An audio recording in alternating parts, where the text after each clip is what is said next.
Welcome to Compass Points, the weekly podcast for CompassKnox.com.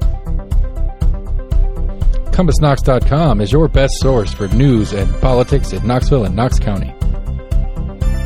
You can find their daily in-depth coverage and subscribe at CompassKnox.com. Welcome back to Compass Points. I'm Scott Barker, the editor of Compass, a subscription-based website newsletter, and we report and talk about, or on podcast, Knoxville and Knox County government, politics, business, education, and just about anything else that grabs our attention. And you can find us at CompassKnox.com. I'm usually joined by Compass co-founder Jesse Maysharp, but he is AWOL this week, enjoying himself somewhere. Parts unknown, or actually I do know, but he's not here.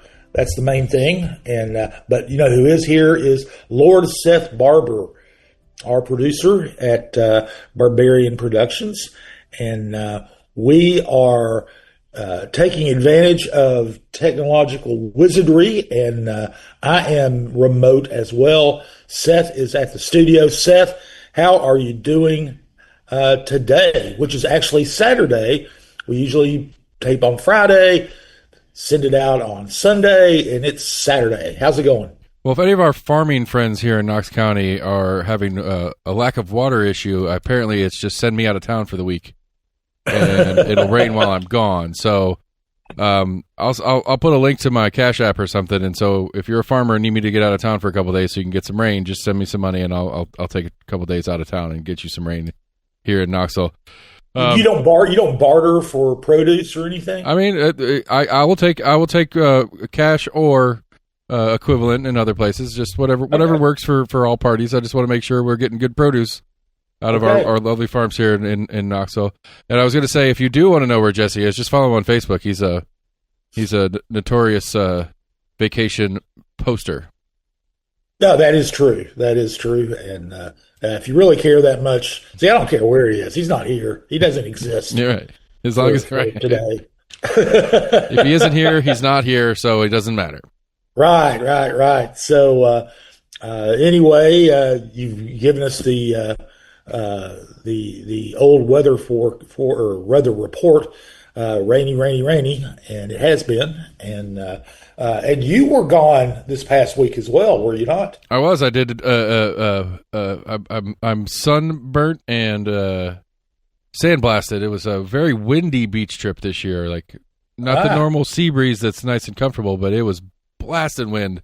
And one of the most interesting things I've ever experienced is we had a storm rolled through where we were, and the amount of lightning and the continuous nature of the lightning is not something we're used to seeing around here. Usually around here you get a couple of bolts and a couple of booms and a couple of bolts and a couple of booms. This was just lightning for hours straight. Wow. It was very interesting and very abnormal to my experience. So the gods were angry at you for being at the beach, I guess. So. I mean, but I did get through the most of the week before that part at least. So it was a good week. It was good to get out of town. It was good to hang out and see some family. So I'm not complaining at all. All right. Well, that's good. I stayed here in Knoxville and held down the fort, and we reported on a bunch of stuff last week, and we'll talk about on today's show.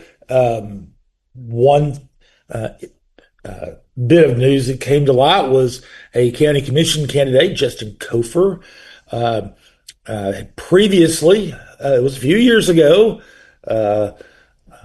was fired from his job at the Tennessee Department of Correction for an incident involving drugs and apparently fraternizing with inmates, and we'll talk about that a little bit. We'll also look at the data center moratorium that the city of Knoxville has imposed, and also at the same time, a Think Tennessee report has come out about the proliferation of data centers in Tennessee, and kind of as an examination of that's the first of a two-part report. We'll talk about that. The city of Knoxville, City Council, also approved the the planning for and creation of a North Waterfront redevelopment district, kind of similar to the South Waterfront district, but will obviously it'll be very different because the North Waterfront along Nealon Drive is difficult to develop, and we'll take a look at that and what that might mean. And speaking of development, and speaking of the South Waterfront, the Planning Commission rejected the apartment complex plan for the Kerbela Temple site, although they sent the request back to a city committee that is looking at it, and it may be back again. So they're kind of playing ping pong with the Kerbela, the developers, and we'll look at the proposal, the changes that have been made to it, and why that did not move forward. We will begin, however, by talking about the Knox County Schools budget. We talked about that last week, and the school budget, as we reported, was severely impacted by a surprise decision by the Knox County Commission to redirect $4 million in revenues from the school system to the county general fund. And the reason to do that, according to them, was to increase the raises for city or county government employees from 3% to 6%. And which a lot of people think is a laudable goal, and but it has forced the Board of Education to cut its budget for next year, and especially in light of the state of Tennessee's they reduced the amount that the county, Knox County, would get under the funding formula for education by $3.8 billion. So the revenues shortfall was $7.8 million, and the school board was grappling with that. We had talked about what the school system planned to do about that. There's kind of a two-pronged assault on the budget. The state and the state shortfall is the easiest to explain. What they're doing basically is moving money around to make up for that $3.8 million shortfall. They are already receiving higher than expected sales tax revenues, and sales tax revenues most of them go to the school system. That is its local primary local funding source. They're also going to redirect some unspent summer learning dollars, which is something that they can do this year for the first time under state law. And they are going. One of the big ticket items is they are going to dip into their reserves to pay for new maintenance vehicles, which they were going to cover under the operating budget, but now they're going to use their reserves. Actually, the big ticket item is going to be a 1-year moratorium on the purchase of replacement technology devices. So they they've been using every student has a tablet of some sort. I'm not sure but they have they're going to not buy any replacements for a year. So that is that should account for the $3.8 million. The $4 million in local dollars that is that they're not going to get. Those are going to hurt. They are going to adjust the staffing allocations in secondary schools, middle and high schools. They're going to cut 29 teaching positions from there. They are not going to have to cut actual people. They've been able to move teachers around where they just leave 29 positions unfilled, but they are losing 29 positions. The district office administrative people and who are on 255 to 260-day contracts, basically year-round, they are going to have to take 5 furlough days to save money. The contract days for elementary school assistant principals will be cut by 5 days, so that's a pay cut for them. And so between these staffing cuts, the furloughs, and shorter contracts, the school system intends to cover that $4 million shortfall. Now those furloughs don't, they talk about the district office administration taking the brunt of that. One of the things is that also includes hourly employees that work in the administration. So there are custodians, office assistants, secretaries, so on and so forth, who are going to have to take those furloughs. That did not, the school board met on Monday to get the briefing from the Superintendent John Mrazwick and his staff on their plans. They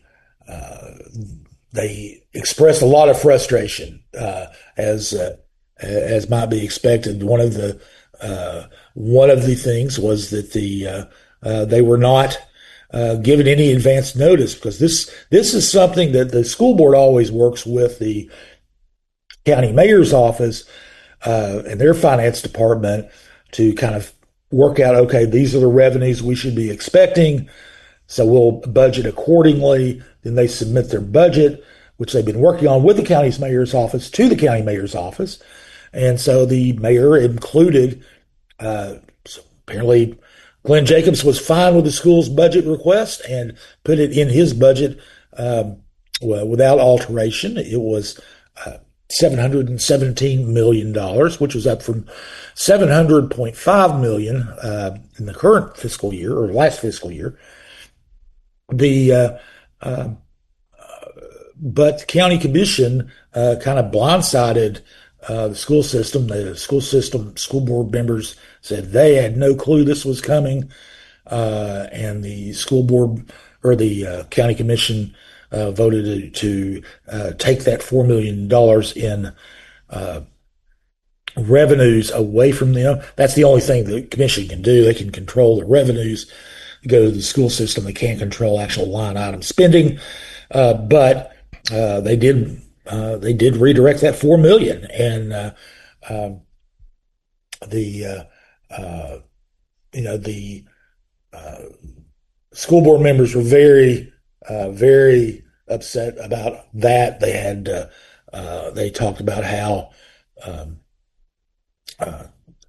it was, and one school board member, Ann Templeton, who called it a gut punch. There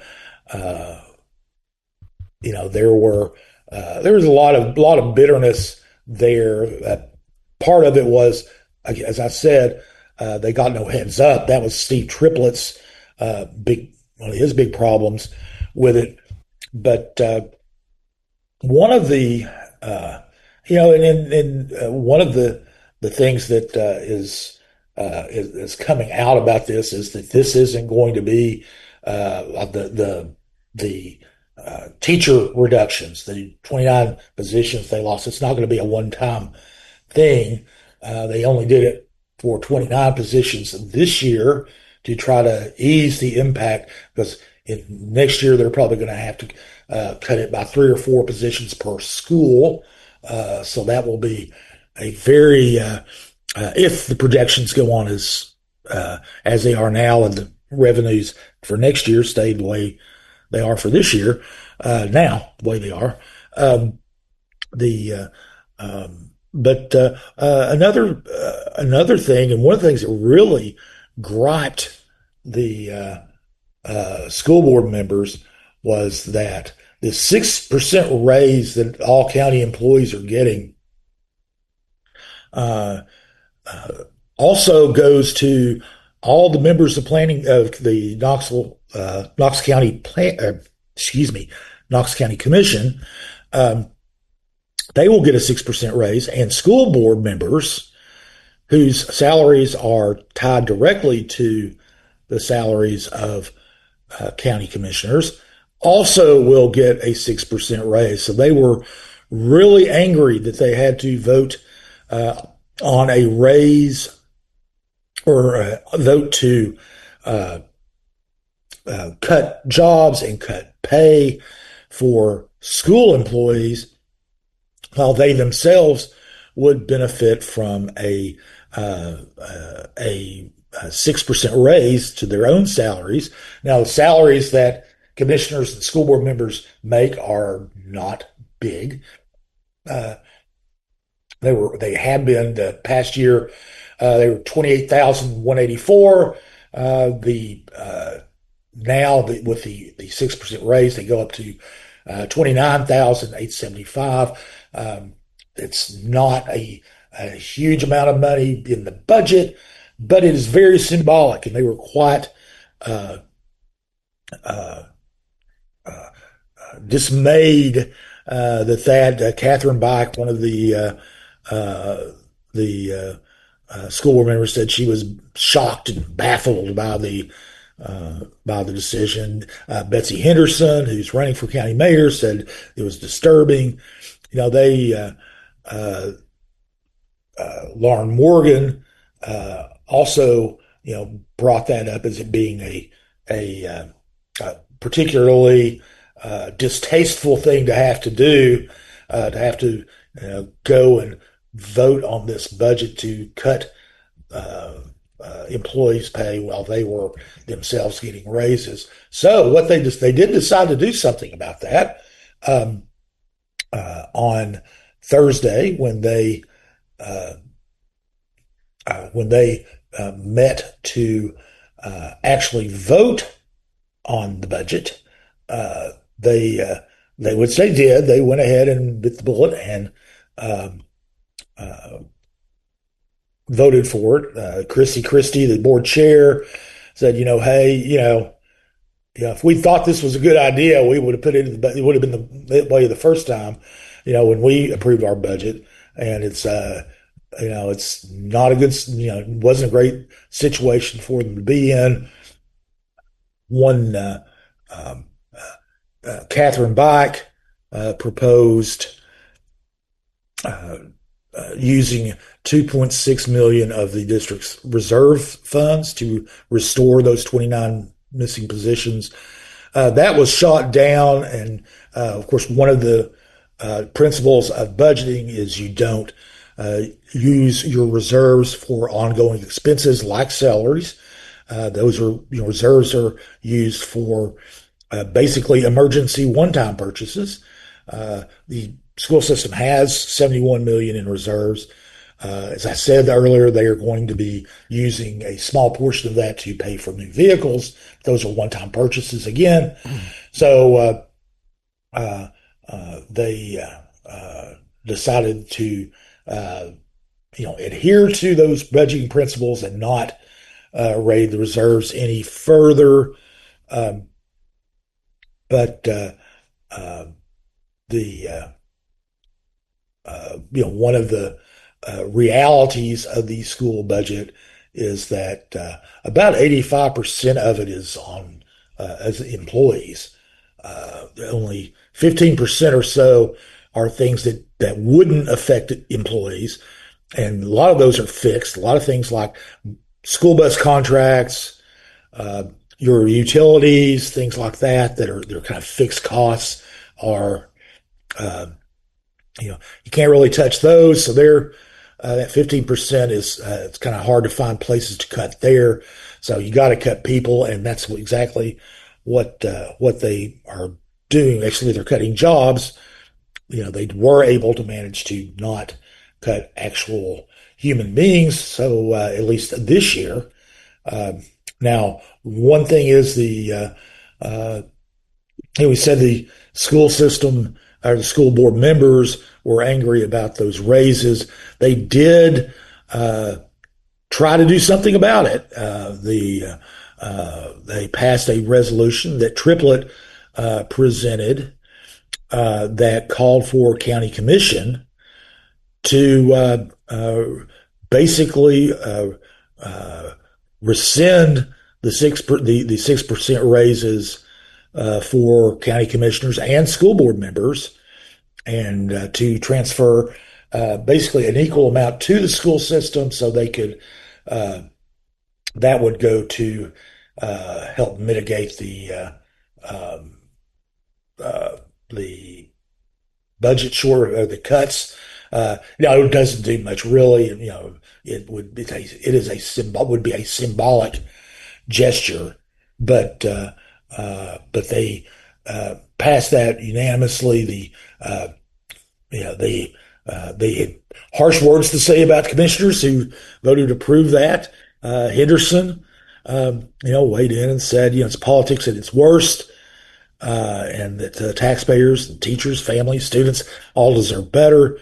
But one thing about this is it is a non-binding resolution. They're asking county commissioners to rescind the pay raises for them and the commissioners themselves and the school board members. The county commissioners do not have to do anything at all. They do not. It's completely up to them. We'll find out. When later this month, when they meet, if they got sufficient blowback to make that decision. It really and it's one of the things this has done is it has harmed the relationship between the school system and our school board and Knox County Commission. Henderson spoke to that, said, for years, the board and commissioners had worked fairly well together. They weren't, there weren't very many arguments about it. Both bodies kind of stayed in their lanes, and she said that relationship's harmed now, and and like I said, they're going to next year's budget is going to be even tougher. One of the things about next year's budget is just to keep up with salaries, with pay increases and step increases for teachers. The schools are going to need another $22 million in additional revenue that they aren't getting this year. So the pressure, budgetary pressures, will not be easing at all for the school system or for the county, and there's going to there are going to be some serious discussions leading into the budget cycle for next year, and Henderson or Democrat Bo Hawk, if he happens to prevail in the Knox County mayor's race, will also have to end up dealing with those competing interests that are going on there. We'll move on from the schools to the ongoing saga of the Kerbela Temple property redevelopment. The CR Endeavors, the Birmingham, Alabama-based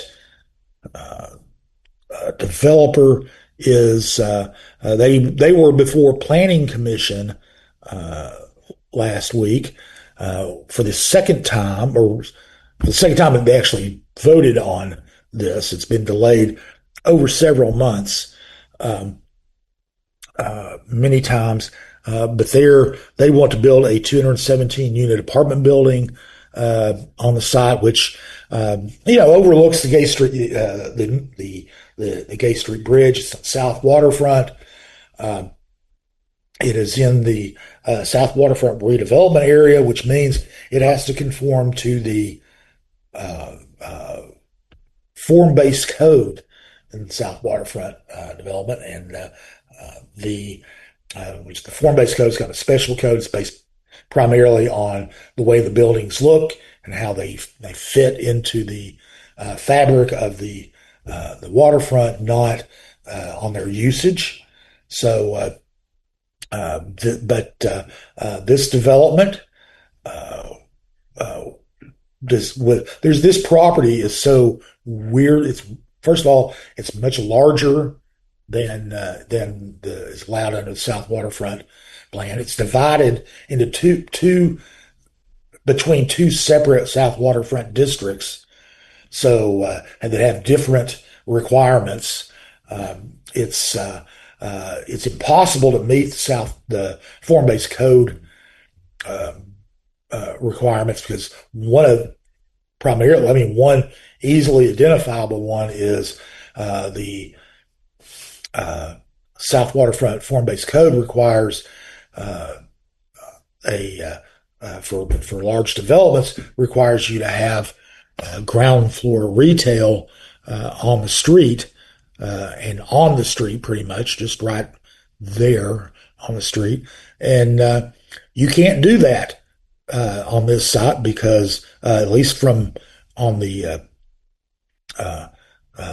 main frontage, which is on Sevier Avenue, because it's on a top of a hill, a very steep.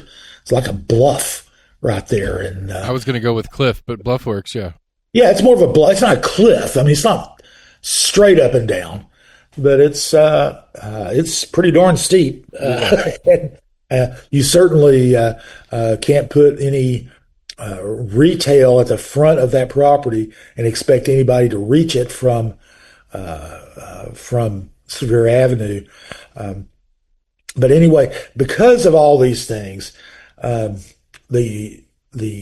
proposed development that doesn't meet that many, and there are other reasons it wouldn't meet the form-based code, the proposed footprint of the building, setbacks of the building, things like that. Several reasons it would not fit. So whenever that happens, as part of the code, there is a process called alternative review. And what happens is the developer submits their plans to the city's administrative review committee. They took a look at them, and then they pass it along to the planning commission with a recommendation. Although there's never with this one, they didn't really make a recommendation. They were very coy about that. They and the codes enforcement, the chief codes enforcement officer for the city, Peter Ahrens, were very coy about whether it should be passed or not. And but anyway, a month ago, the planning commission, they went there. They did not approve it. There's a group called the South Waterfront Advisory and Advocacy Group that has been engaged with the developer about these plans. They were not satisfied. There were several reasons they weren't satisfied. One is that the code calls for pedestrian access, and they thought that pedestrian access should include a pedestrian access across the development. The developers had a proposal for an east-west pathway at the front of the property on the bluff above Sphere Avenue. That was okay. The the advocacy group called SWAG wanted a north-south route, which would put it right through the middle of the building, and they were resistant to doing that. Planning Commission, since they did not vote yes or no on it, they just sent it back to the city's administrative review committee, and it came back again this past week. The excuse me, there was one major change. I mean, several changes to accommodate the requests of the advocacy group. But one of the things they did was they did put in a pathway north-south across the property, beginning on Mimosa Avenue on the southern part of the property, back away from the river, forward toward the bluff overlooking Sevier Avenue and the Gay Street Bridge. And but what they did was there's the building is in two wings with a one-story lobby area in the middle, where the fuselage of a plane would be, although it's not nearly that big, but it's right there. And the pathway would go underneath it. What the developer called a breezeway, what the advocacy group called a tunnel. But anyway, it would go underneath the office building and come out the other side, or the lobby area. It's not too long. I don't know the exact footage of it, but it's not real long. But the SWAG organization did not like the fact that it was a tunnel, that was not inviting, not a good solution for that. They would prefer something. They would prefer that this would be an above the ground colonnade through between the two wings of the building. So they didn't like that. They also objected because between the last time CR Endeavors brought this to the Planning Commission and this time, they apparently did not engage with SWAG about their plans. So SWAG did not know about them until they actually the documents went to the Planning Commission, and they showed up at the meeting and spoke very passionately against it. And then planning commissioners were going back and forth. I mean, in many ways, most planning commissioners seemed to like the project, but there were several who agreed with SWAG that the breezeway / tunnel was not a good solution to that problem. Now others said that, hey, Lou Browning III, who's a planning commissioner, said, the developer's been over backwards. They made a lot of changes. It's not been 100% what the advocacy group has wanted, but it was a lot, and that it should go through. Nick Gill, planning commissioner, wanted to add some conditions onto the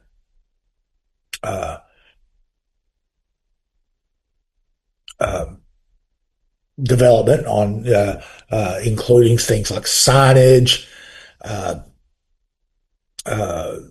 and lighting for that pedestrian pathway. Wanted to make sure that it was an easement to the city, so that it would be legally a public throughway, as well as in in theory. And they agreed to that. But there were planning commissioners, Kathy Shuck, for one, and she said that it's a good project, wrong location, and that there were too many substantive requirements under the form-based code that this violated, and that they would have to waive those. Uh, the developer said, "Hey, we're adhering to the spirit of the of the code, which is what alternative review requires." But commissioners wound up being split evenly, a 5-5 vote, which means it's defeated. Under the rules, if it's a tie vote, is a no vote.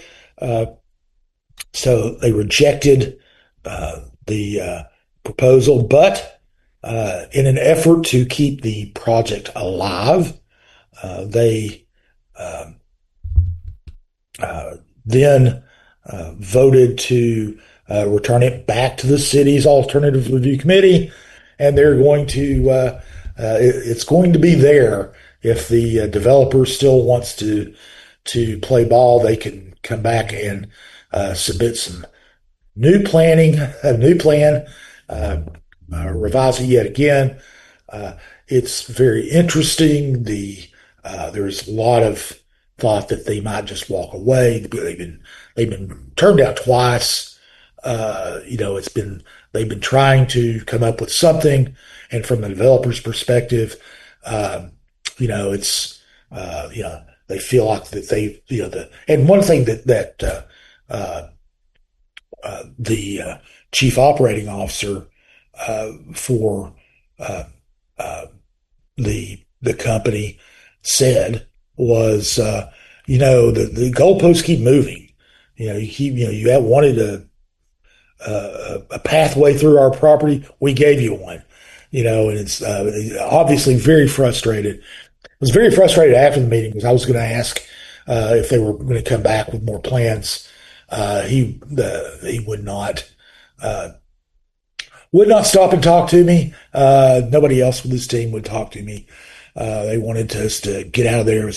Their body language was Ryan Robertson, who's the chief operating officer. His body language was very angry, frustrated that this happened. But I've since heard, hey, that they're probably going to try again. They're going to talk to some of the South Knoxville folks and try again. So for now, there is no development plan for their Kerbela Temple site, and we'll see if one returns. And if it doesn't, it's unclear what will happen. The Shriners, the Kerbela Shriners who own the property, would like to sell it. They would like to move to a smaller, less expensive piece of property and use some of the proceeds of the sale to help fund their philanthropic arm. But that is the sale, of course, is contingent on getting the zoning. And so we will see how that happens. So if the developer does not move forward, there could be a domino effect with what happens with the Shriners, what happens with that property.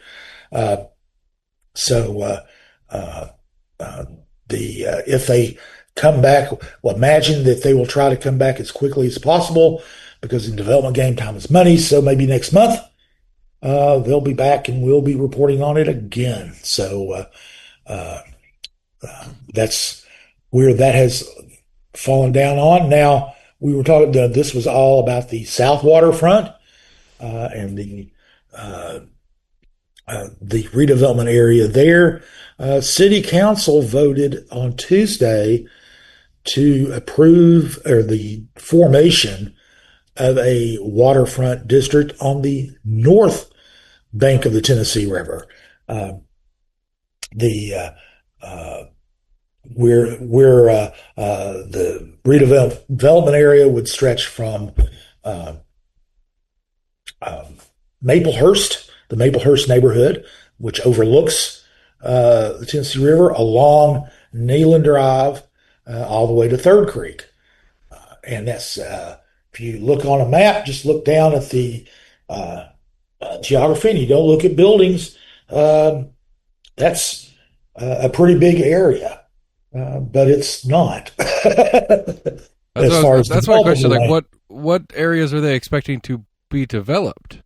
Well, one thing is we know that Maplehurst is going to be developed, right? Redeveloped. Maplehurst is one of the oldest neighborhoods in the city. For those who don't know exactly where it is, Church Street United Methodist Church is at the edge of it, which is on Henley Street. It's basically behind Church Street United Methodist, between there and UT, and actually between there and Second Creek, but for all intents and purposes, between there and UT. And UT is going to redevelop the property. They have a third-party nonprofit that is buying the main large apartment complex up there. It's a dozen buildings, 199 units, and they've already bought the property. They will be developing it for UT as an innovation hub. UT is going to put some computer things there, probably there's some of their AI research, a lot of, it's nebulous kind of right now. Right, but since it's a third party, that third party will be subject to the code where the university wouldn't if the university was doing the development. Yes. Gotcha. Now, one thing we'll tell you, because you asked about where this was first, but we'll back up a little bit. Gotcha. Why would they want to do this? Right. And one of the things is that for the city, what this does is it enables them to do tax increment financing to make infrastructure improvements. Now, tax increment financing is the increase in sales or property tax revenues pre-development and post-development of the piece of property. So if your property tax revenue or property tax bill goes from, say, $10,000 on a commercial piece of property to $40,000, that $30,000 increase can be diverted. Instead of going to the general fund for them to cover general stuff, it goes directly to infrastructure for that district. So anything that gets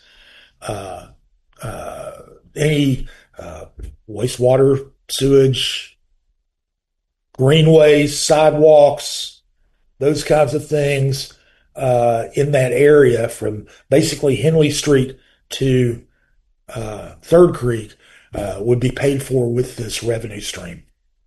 Now, so that's an incentive. That's an incentive for the developer because they know when they go in there, they're going to have the infrastructure in place. Where if I were living in District 2 way out on the west end of the city, I would rather have those taxes go into the general fund, I would think. Yeah, well, oh yeah. And, but yeah, especially the, that is, but that's the idea about it. It's like the stadium, the area around the stadium, the increase in property values from the new developments there will go toward paying for the stadium. So in this instance, we're looking at that. The Maplehurst property is the largest. Now, this third party owns the property, and they've got a deal with UT to develop it, which means it's owned by a private. It's a nonprofit, but it's a private company, a private nonprofit. They would be subject to property taxes. So whatever gets developed there, when let's say a tech company comes in and says we would like you all to research this, and we will build a building for you to do that research, which is kind of what UT wants. That's going to be on that's going to be a private building on private property, so they can all be taxed. And the increase in those tax bills or that on that property would go toward infrastructure, like maybe some KUB upgrades. I don't know. It depends on what's going in. The Now the other property through there, you look at so even so you can say, okay, that's all well and good, and then you look at the rest of the you look at Neyland Drive, and you look down through there. On the south side of Neyland Drive, which is between Neyland Drive and the river, most of the land toward downtown is very skinny and undevelopable. The only thing that's been built there is, and the only place anything could be built was the rowing team's boathouse there at on campus, which is right, on the south side of Neyland Drive. Up until there, then you run into, that's all narrow through there. You can't really build on it. Then you come to KUB's wastewater treatment plant. You can't redevelop it. It's going to be there. They're not moving it. That is there. That will be there when everything else in Knoxville is gone. That will still be there. Then you go on the other side. You've got a cement plant because the rest of the way to Third Creek, obviously it could be redeveloped if the cement plant wants to go somewhere. If they don't, then it won't be. So, and they've given no indication of wanting to go anywhere else. So, on the north side of Neyland Drive, it's all the University of Tennessee, which is private property, or I'm sorry, not private property, but is property that can't be taxed. There's some railroad tracks through there too. Of course, you can't develop on top of railroad tracks. And then you've got University of Tennessee property the entire way from Second Creek to Third Creek. It's all the University of Tennessee. And so they're going, well, why would they want to include that? Well, there's one thing, a couple of reasons. One is they want the northern terminus of the pedestrian bridge, which will be between Thompson Bowling Arena and Pratt Center there, to be part of the redevelopment area. So that's going to be, they're going to land there. And so that's going to be part of it. But also, now they haven't said exactly what the boundaries are because they haven't set them yet. That's one of the things that one of the first things that KCDC will be doing would be to set the boundaries. And there doesn't appear to be any reason that the University of Tennessee can be within the redevelopment area. Nonprofits, or schools, whatever, are in redevelopment areas. South Knoxville Elementary School is in the middle of a redevelopment area. Excuse me. The University of Tennessee is there. But what is also could be within the redevelopment, easily within the redevelopment area, is just on the other side of Thompson Bowling Arena from where the pedestrian bridge is coming in, is where UT is going to be building its entertainment center and the hotel, between there and Neyland Stadium. And you sit there and go, well, it's still UT-owned property. They don't pay property taxes. But one thing that UT is doing is they are building these with a private partner. The private partner has entered into a ground lease with it's called 865 Development. They've entered into ground leases with the university for building the entertainment center and hotel. What that means is UT is going to continue to own that property, but this private developer is going to own the buildings. They're going to own the retail establishments in the entertainment district. They're going to own the condotel, which is a combination of condos and a hotel right there at the south end of Neyland Stadium. they're going to own all that. If those are within the redevelopment area, then the increase in property tax revenues, which would be zero to whatever, that would go toward these infrastructure payments. And that would be, could be very substantial with the this condotel, which would be going to be worth a fortune for the developer, and the entertainment district. So, and so the question I think that I have, and I think plenty of other people are going to have too, is does that then give the city codes and planning authority to define what size building, what shape building, what material building, similar to what this the Kerbela people are dealing with? No. What it would do is, because there's not, especially right now, there's not a form-based code for the North Waterfront District. There may not ever be a form-based code for the North Waterfront District. There is not a form-based code, for instance, for the area around the stadium. There's not a form-based code for the redevelopment area along Magnolia Avenue. And the University of Tennessee isn't subject to codes and zoning like that. Now, they would be these buildings would be subject to taxation. So that would be that's where that comes in. I've confirmed that with the property assessor's office. That yes, they are very much aware of that. The ground leases are not they're not common, but it's not like nobody's ever seen them before. Right. But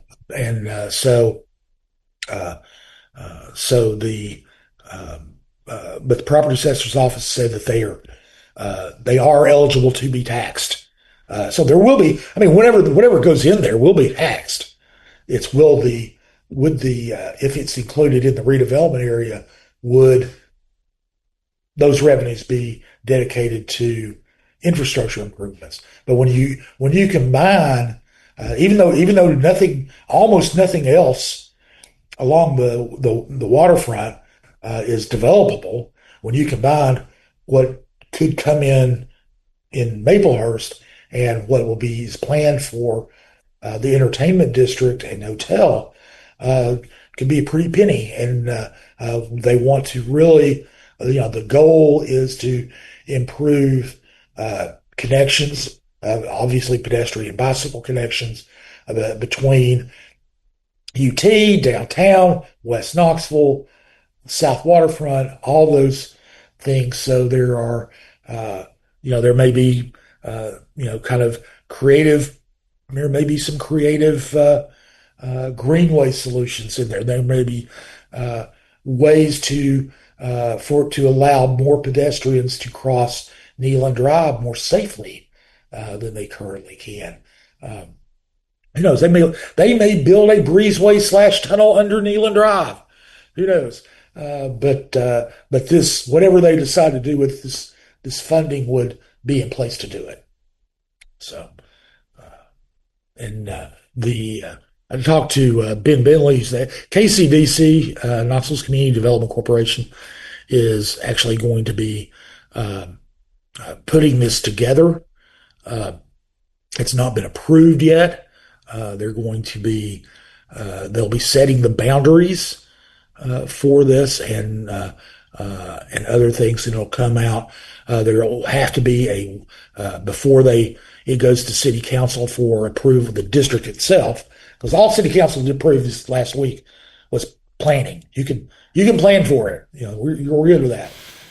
Now the actual district itself with a map and whole 9 yards, before it comes to city council, there will be a noticed public hearing about it that people can go to and find out more about the project, weigh in on it. They will take that feedback from there. They may make changes, they may not, but they'll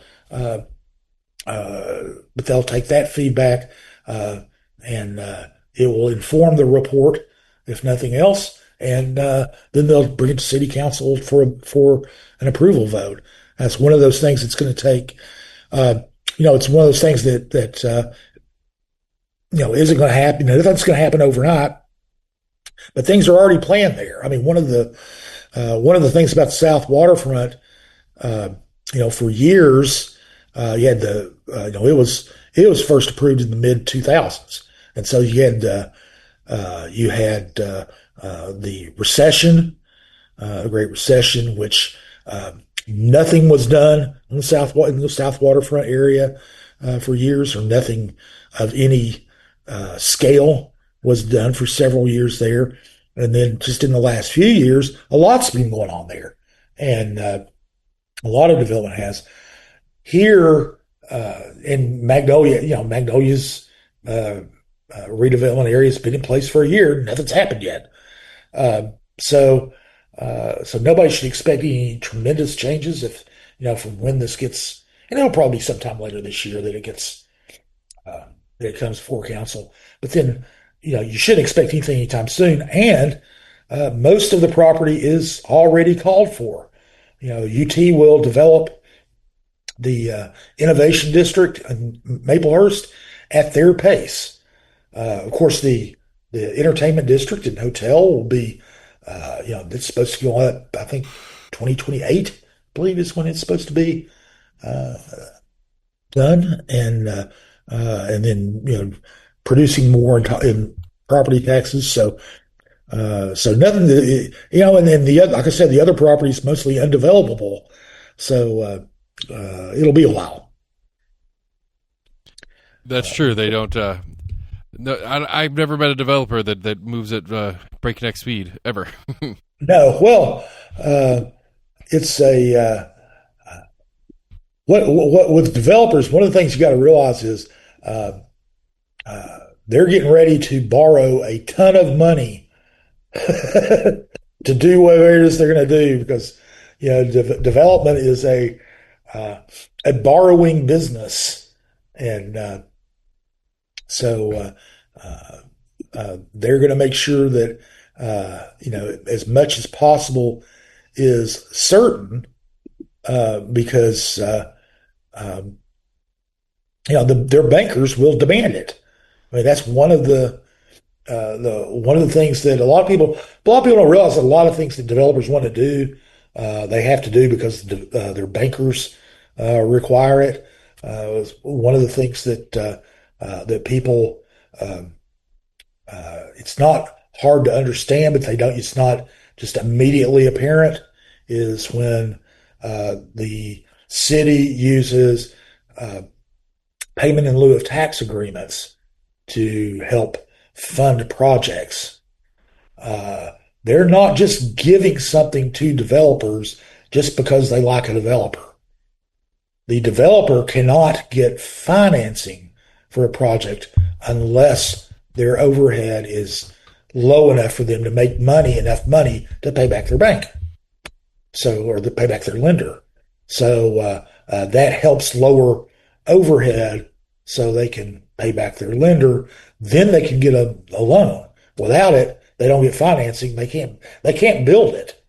I mean, one of the whole points of that kind of, and the city always does an analysis. Well, it's called a but for analysis. Well, but for this incentive, can they build this project? And if the answer is no, they cannot, then they'll go ahead with the incentive. And so, um, I don't know how I got off on that tangent, but I did, and apologize for that. But the uh, uh, the incentive that is there for the developer for this kind of area is the infrastructure that will go in. And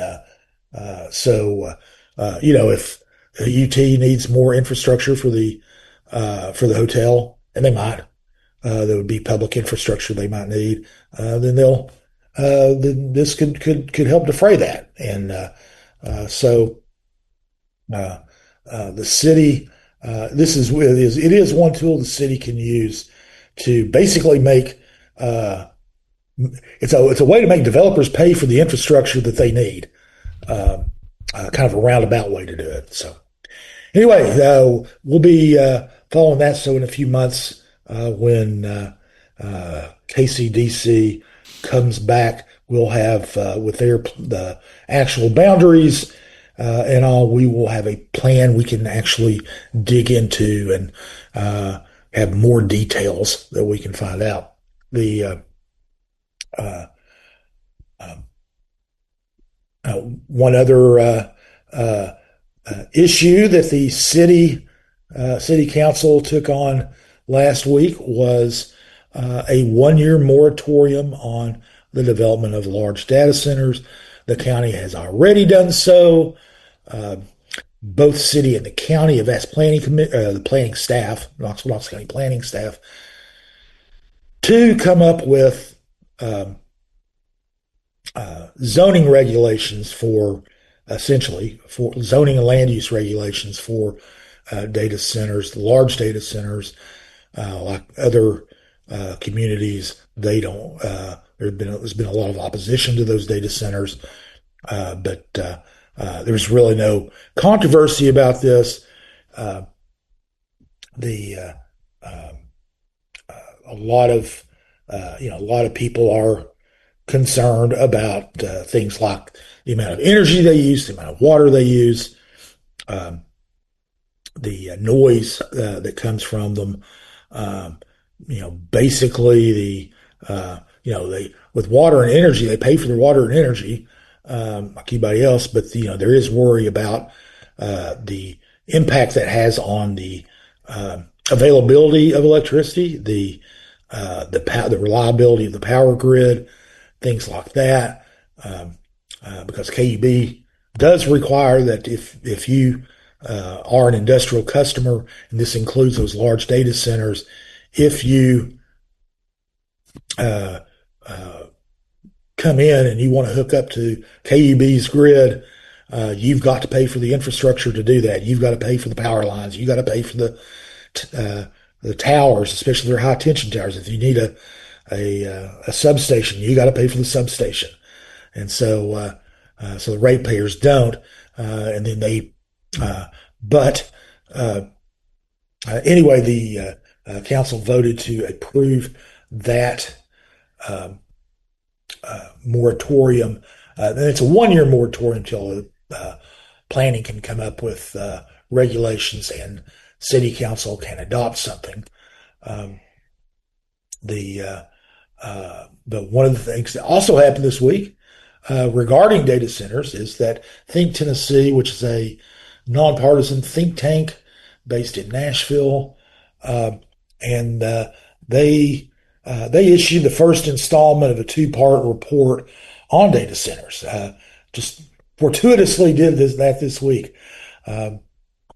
Anyway, that they found that they did a study.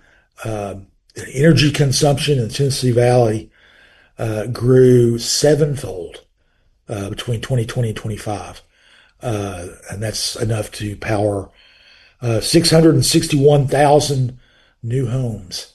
So now this is after more than a decade of flat demand. It's just been flat, and all of a sudden, boom, it's jumped up. A lot of that is due to these data centers, especially the large ones that go to power the development of artificial intelligence, and then also cryptocurrency mining, which is one of those, to me, baffling things. But apparently, a lot of people can. Apparently, a few people can make a lot of money doing it. So they're doing that anyway. The report found that Tennessee is one of the faster growing centers for data center development. That state that 16.7% of the data centers that are under construction are right here in Tennessee.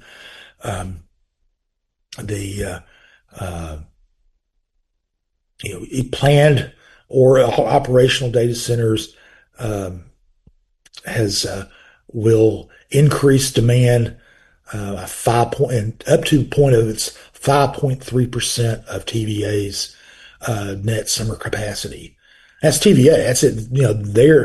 Their capacity is really getting pushed, and also they're worried that this extra demand will have an impact on the power grid. The report points out that Virginia and Texas have already had to intervene when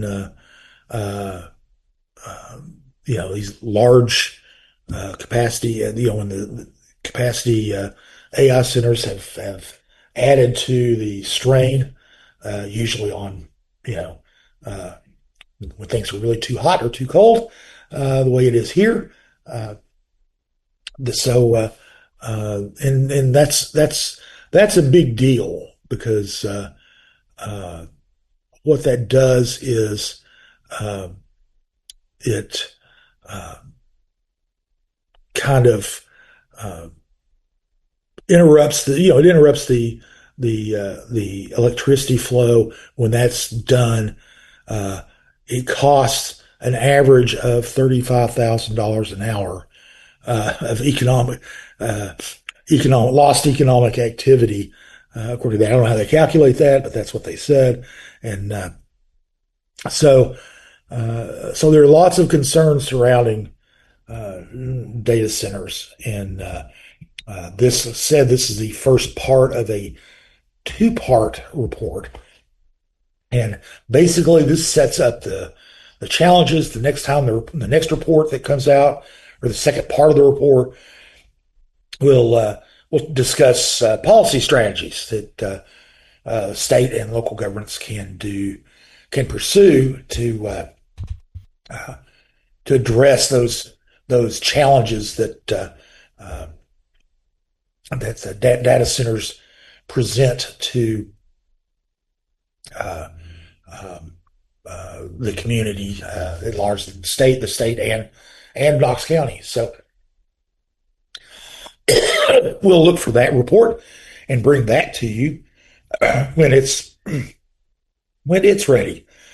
So the last thing that we'll talk about that happened last week was had to do with County Commission candidate Justin Cofer, who's running for the 7th District seat that Rhonda Lee, North Knox County, that Rhonda Lee vacated when she ran for judge and unsuccessfully ran for judge, but she's not going to be there anymore. Justin Cofer is the Republican nominee to replace her, and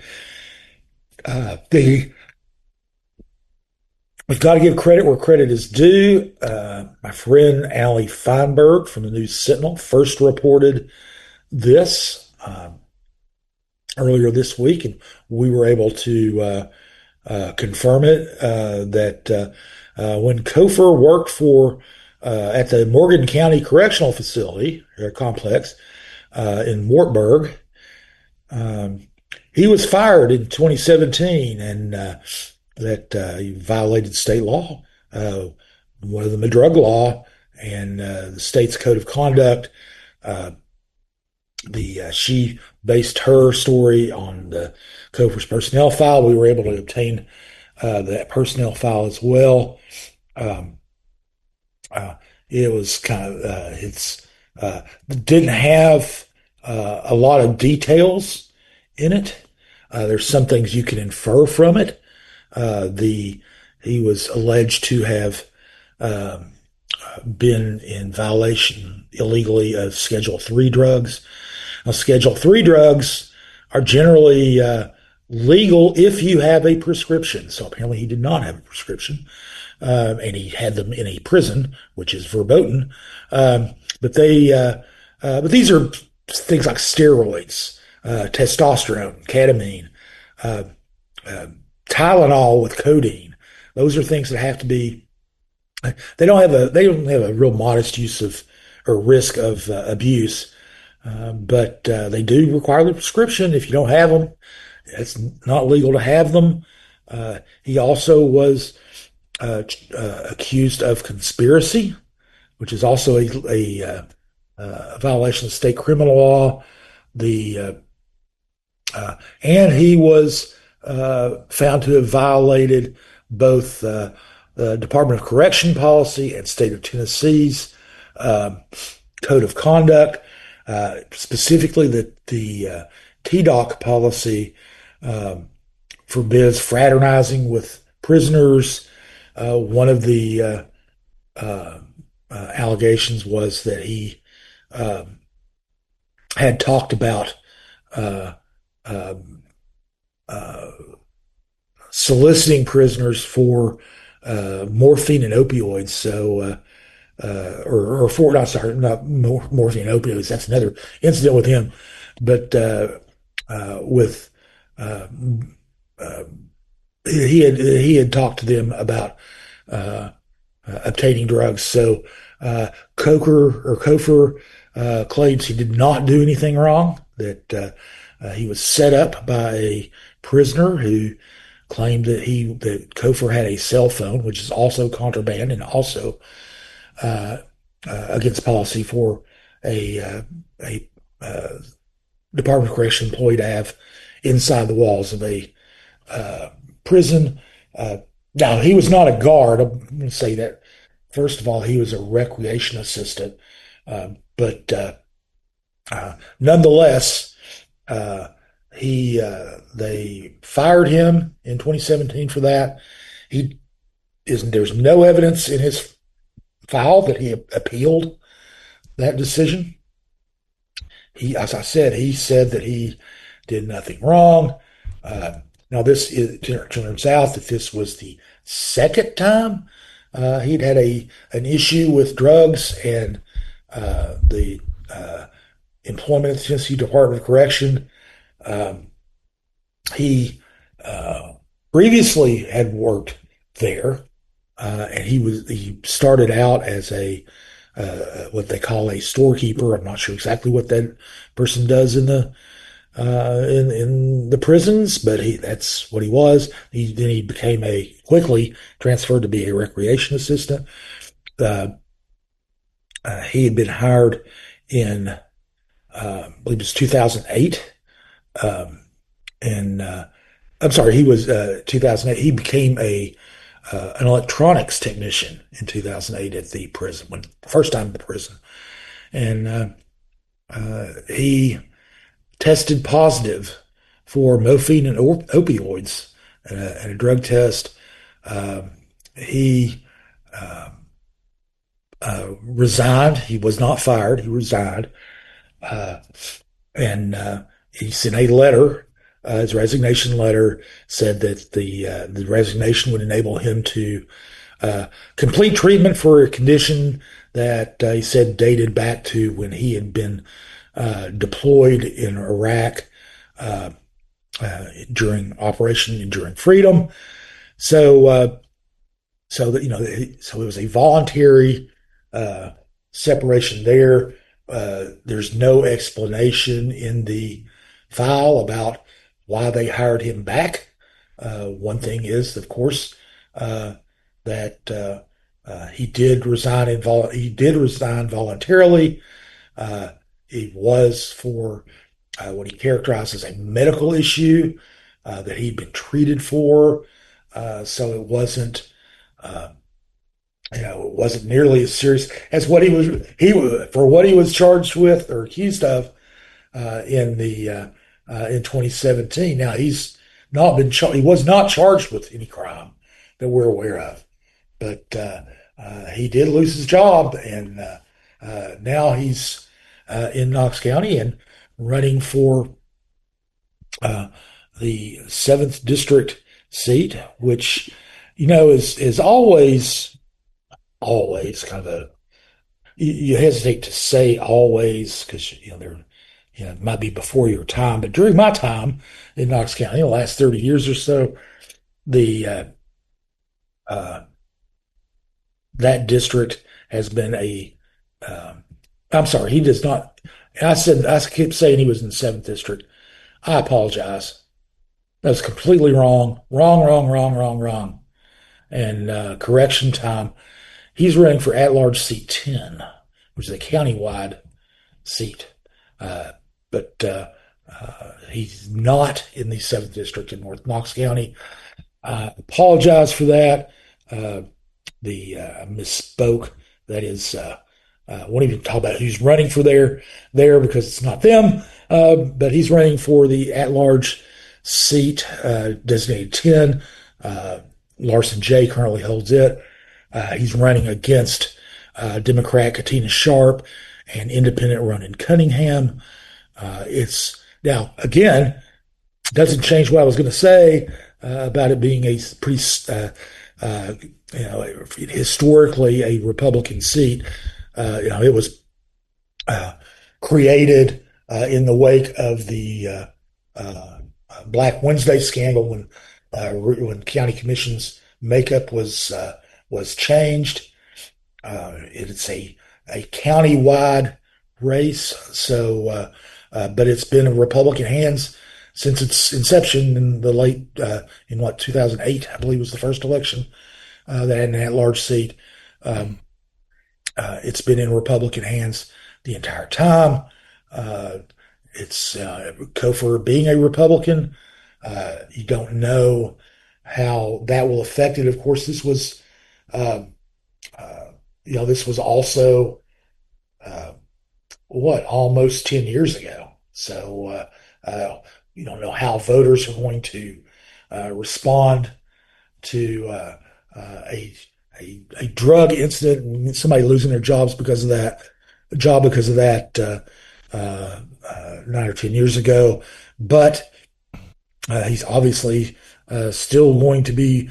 He's not going to withdraw from the race. He's going to keep running, and we'll have to see if Sharp and or Cunningham can use this to their advantage at the ballot box. So now that pretty much covers everything that I just wanted to talk about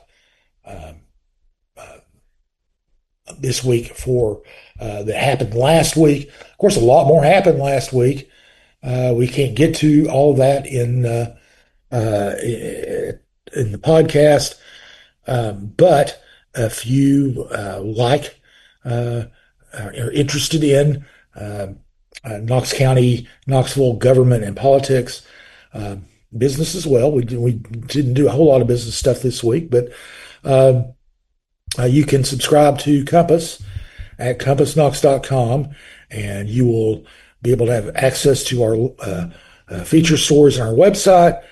You will get a newsletter every weekday morning around 6 a.m. in your inbox that will have lots of other news, and it's great. You can go there, go to compassknox.com for subscription information and see what we're all about. Now, that was real quick before we move on. I meant to ask you this at the top before we move on to what's happening next week. How are the fireworks up there in North Knoxville over the past week and week? Well, it was a quiet week up until the 4th. It was the 4th was crazy. Not only, we can hear the downtown fireworks in the distance, but it's kind of a rumble in the distance. But man, the neighborhood folks put it on. It was absolutely bonkers here. It was loud. It was all around us. It was, but you kind of expect it. You kind of expect it on the 4th. And as I said last week, we usually get it in the week leading up to the 4th. Just about as much as we get it on the 4th. That didn't happen this year. Thank goodness. But it was so bad. Now this year, I will say this, in the past, our cat has been unfazed by the fireworks, both, especially the ones around here, not had a problem with it. This year, she ran up on our porch, screamed to get inside the house, ran upstairs to spare bedroom, curled up. I'm assuming she crawled up on the bed up there. She went somewhere and hid until everybody got tired of blowing stuff up. So, my cat agrees that it was a particularly loud and boisterous Fourth. But like I said, it was all concentrated on one day. So I guess that was a trade-off there. Fair enough. Fair enough. I was just curious because we were discussing how odd the lack of lead-up was. Yeah, it was.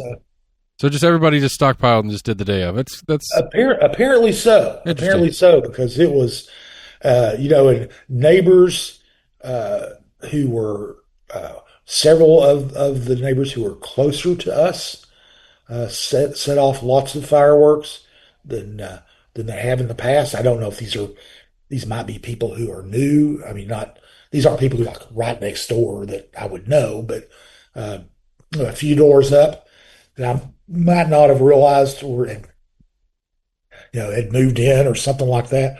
I don't know, but boy, it was loud. So, but that's over with. And actually, it's funny. We're taping this on Saturday night, July 11th, and somebody's setting fireworks off just up our street, maybe a block, right now. Right now, just hearing them go off. Yeah. So it's folks in North Knoxville don't need a holiday. They just like explosions. Yeah. So fair enough. Anyway, so that was the week that was. The week that will be coming up is going to be not many public meetings, but lots of civic stuff going on.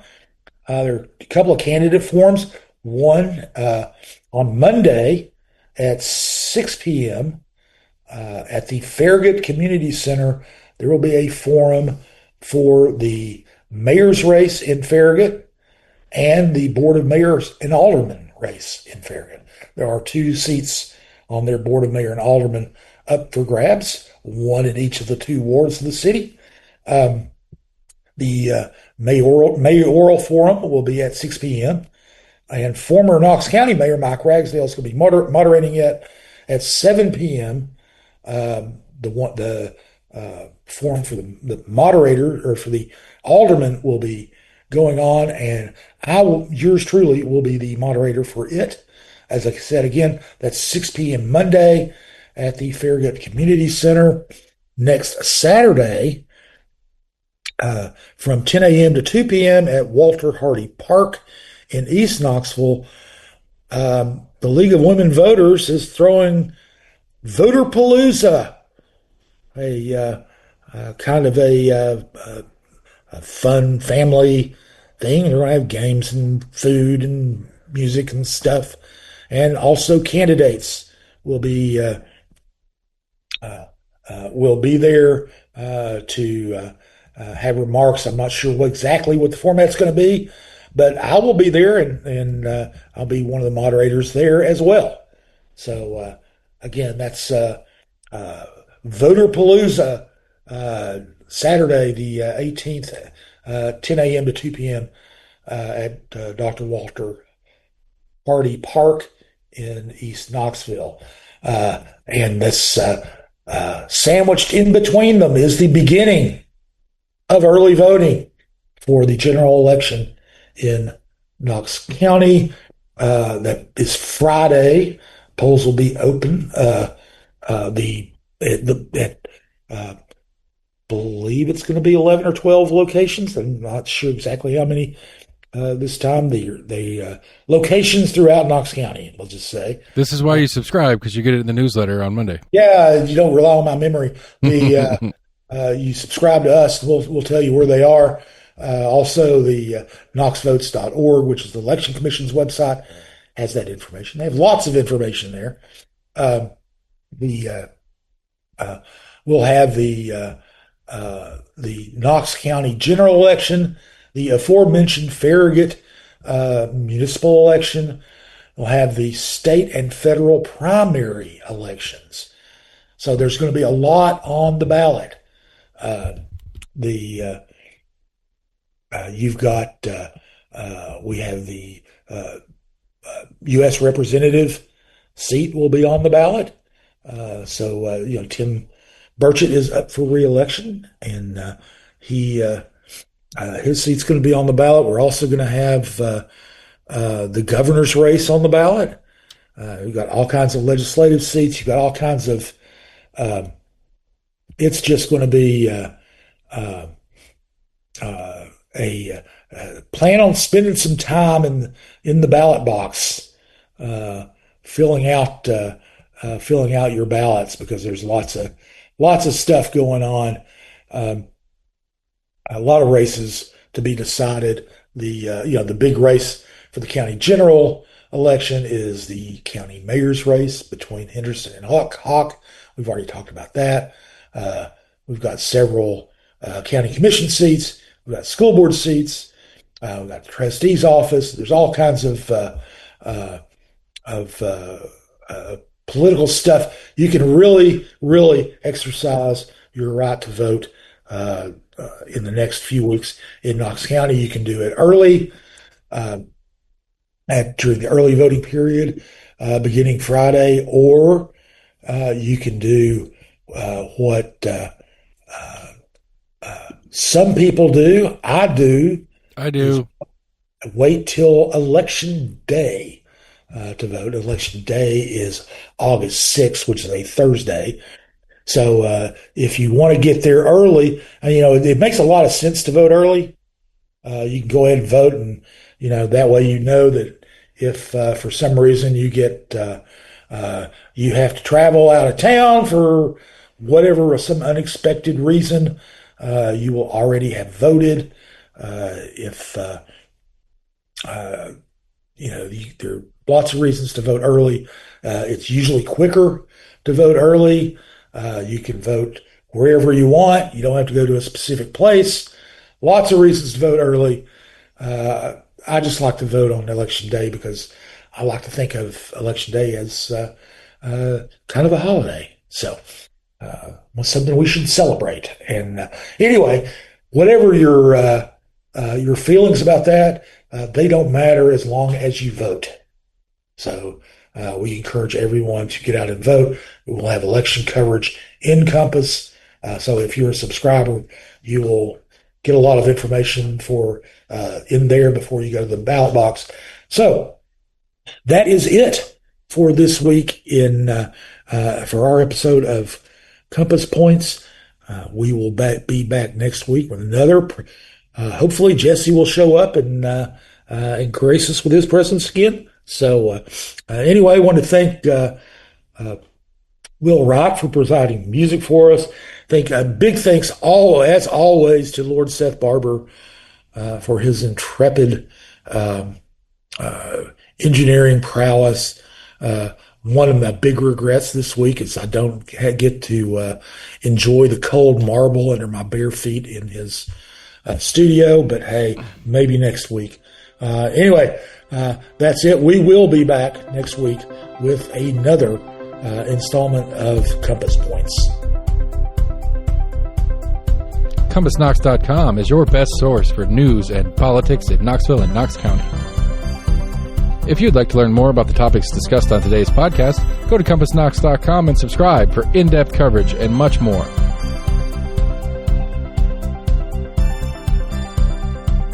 And many thanks to William Wright for composing our theme song.